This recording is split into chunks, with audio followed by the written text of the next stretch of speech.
Donc c'était un avion qui a 64 mètres d'envergure d'un Airbus 340 et qui pèse 1600 kg, c'était le poids d'une petite voiture.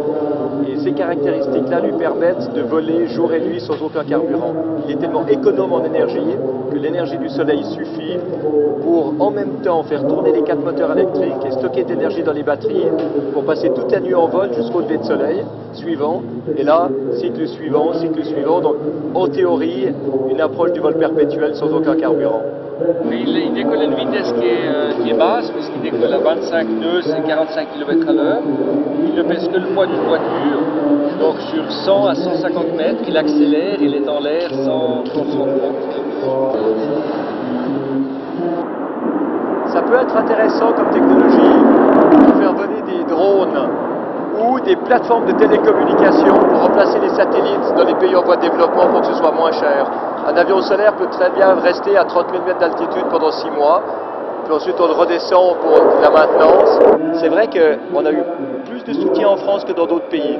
On a commencé avec Dassault, avec Altran, et également avec Clarins, qui est très impliqué dans le développement durable, donc c'est aussi un partage de vision et de valeurs. Donc on se sent un peu chez nous quand on vient au Bourget.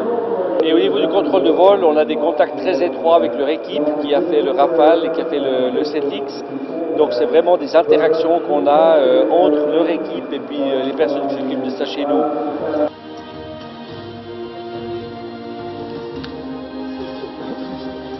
Il ne faut pas oublier que l'aviation ne représente que 3 à 5% du problème du CO2, le reste est au sol. Et c'est vrai que l'aviation est un symbole tellement fabuleux que ça donne de l'enthousiasme et ça donne de l'espoir à ceux qui préparent l'avenir. Vous savez, l'aviation a toujours fait rêver l'humanité et a toujours été un facteur de progrès et d'innovation. Donc ce que nous voulons, c'est utiliser un projet aéronautique à la base, Solar Impulse, pour montrer la voie de l'innovation, encourager l'esprit de pionnier dans la population en général. Alors l'alliance avec le Bourget est une évidence parce que depuis 102 ans au Bourget, ce sont toujours les derniers prototypes qui ont été montrés. Cette fois c'est Solar Impulse qui est invité d'honneur. C'est un magnifique symbole que ce soit un avion sans carburant.